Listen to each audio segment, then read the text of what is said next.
اور اب بات کریں گے 27 اکتوبر 1947 کی، جب ریاست جموں کشمیر کی تاریخ کا سیاہ ترین دن ہے۔ مقبوضہ ریاست جموں کشمیر پر بھارت کے غیر قانونی قبضے کو 78 برس بیت گئے ہیں۔ آپ کو یہ بھی بتاؤں کہ پاکستان سمیت دنیا بھر میں مقیم کشمیری آج یوم سیاہ تجدید عہد کے ساتھ منا رہے ہیں۔ 27 اکتوبر 1947 ریاست جموں کشمیر کی تاریخ کا وہ سیاہ ترین دن تھا جب بھارت نے جبری طور پر کشمیر کے ایک بڑے حصے پر غاصبانہ قبضہ کیا تھا۔ بھارت کے اس جابرانہ اقدام کے خلاف کشمیری آج بھی آزادی کے لیے سینوں پر گولیاں کھا رہے ہیں۔ بھارت نے گزشتہ 34 برسوں کے دوران 1 لاکھ کے قریب کشمیری بے دردی سے شہید کیے ہیں۔ اس حوالے سے اس سیگمنٹ میں ہم بات کر رہے ہیں۔ شاہدہ رحمانی صاحبہ، بلیک ڈے منایا جا رہا ہے پاکستان بھر میں، دنیا بھر میں، تو کیا کہیے گا؟ آج یہ جو شہداء کی قربانیاں ہیں ان کو یاد کیا جا رہا ہے، تو کیوں ضروری ہے یہ؟ دیکھیں، آج ایک طویل عرصہ گزر چکا ہے 1947 27 اکتوبر، اور آج تک جو ہے کشمیری اپنی، میں سمجھتی ہوں کہ ایک تاریخی نہیں بلکہ ایک لازوال جدوجہد ہے، جس میں ہزاروں کشمیریوں کا خون اور خواتین کی عصمت دری کے ساتھ آپ نے دیکھا کہ قید و بند کی صعوبتیں اور جو کچھ وہاں پر بھارت اس وقت بھی جو اکثریت ہے ان کو اقلیت میں بدلنے کی کوشش کر رہا ہے، اور یو این کی ریزولیشن پر بھی امپلیمنٹ نہیں ہونے دیا، اور وہاں پر جو بدترین مظالم کے باوجود وہ آزادی کا پرچم اٹھائے، آج بھی آزادی کا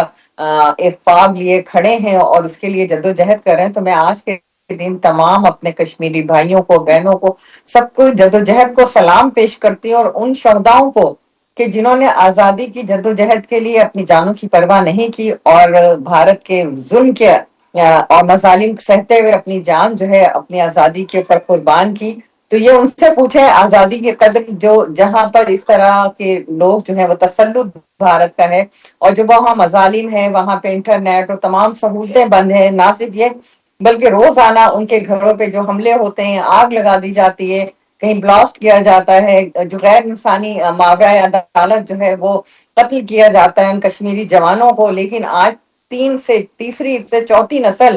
کے اندر یہ آزادی کی جدوجہد جو ہے وہ ٹرانسفر ہے، اور وہ اس میں کمی نہیں ہوئی بلکہ اور زیادہ ہے۔ تو میں سمجھتی ہوں کہ وہ دن دور نہیں کہ کشمیری بہت جلد جو ان کا خواب ہے اس کی تعبیر کو پائیں گے اور آزادی انہیں ملے گی۔ آپ دیکھ رہے ہیں کہ اس وقت دنیا جو ہے وہ مسئلہ کشمیر کی حساسیت کو انڈرسٹینڈ کرتے ہوئے بھارت کا جو مکروہ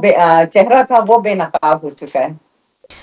بالکل ٹھیک ہے۔ میں اظہر جاوید صاحب آپ سے یہ جاننا چاہوں گی کہ آج دنیا بھر میں جو ہے وہ یوم سیاہ منایا جا رہا ہے، لیکن اگر ہم مجموعی طور پر دیکھتے ہیں کہ اس وقت دنیا کس طرح سے اس کو ڈیل کر رہی ہے، تو یہ بڑی عجیب سی بات ہے، کیونکہ اب عالمی ضمیر کے لیے ایک سوال تو ہے یہ مسئلہ کشمیر، اور نہ صرف یہ کہ یونائٹڈ نیشن کی قراردادیں موجود ہیں، اس کے ساتھ ساتھ ڈونلڈ ٹرمپ جو ہیں وہ بھی اپنا کردار ویسے تو ہر جگہ پہ انسانی حقوق کے لیے ادا کرتے ہیں، لیکن اگر ہم کشمیر کی بات کریں تو وہاں پر وہ بھی خاموش دکھائی دیتے ہیں۔ تو اس حوالے سے آپ کو کیا لگتا ہے کہ کیا وہ بات کرنا نہیں چاہتے یا کچھ جو ہے وہ مصلحت آڑے آ جاتی ہے؟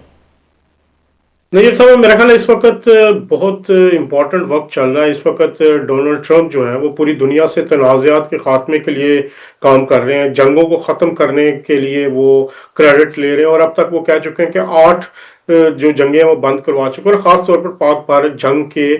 جو وہ انہوں نے کریڈٹ لیا۔ تو اس وقت یہ سب کو پتا ہے کہ پاکستان اور بھارت کے درمیان سب سے بڑا تنازع کشمیر ہے۔ کشمیر کے جب تک حق خود ارادیت نہیں مل جاتا کشمیریوں کو، پاکستان اور بھارت کے درمیان جو تنازعات ہیں وہ حل نہیں ہو سکے۔ تو میرا خیال ہے حکومت پاکستان کو اس وقت اس مسئلے کو انٹرنیشنل ٹیبل پہ لانے کے لیے ڈونلڈ ٹرمپ کے سامنے رکھنا چاہیے۔ نیکسٹ جو بھی میٹنگ ہو، جو بھی مذاکرات ہوتے ہیں، اور بلکہ وہ میرے خیال پہلے ایک دفعہ کہہ بھی چکے ہیں کہیں کہ جو تنازعات کے حل کے لیے وہ کردار ادا کر سکتے ہیں۔ تو اس وقت جو پاکستان کی اور امریکہ کی جو بڑھتی ہوئی ایک قربت ہے، اس سے کچھ بھارت خائف بھی دکھائی دیتا ہے کہ کہیں یہ قربت اتنی نہ بڑھ جائے کہ کشمیر کے مسئلے کے اوپر اثر انداز ہو جائے۔ آپ کو ایسا لگ رہا ہے؟ بالکل، اور اس کا عملی ثبوت یہ ہے کہ بھارتی وزیر اعظم نریندر مودی ہر اس جگہ پر نہیں جاتے جہاں پہ ڈونلڈ ٹرمپ موجود ہوں۔ اب بھی وہ جب ادھر انڈونیشیا یا ملائیشیا میں اس وقت جو ڈونلڈ ٹرمپ ہے وہاں نریندر مودی وہاں پہ بھی نہیں ہے، تو اس سے یہی ڈر ہے ان کو، کیونکہ بہرحال مسئلہ پاکستان اور بھارت کے درمیان جب بھی حل ہونا ہے، جب تک مسئلہ کشمیر حل نہیں ہوگا، میرا خیال ہے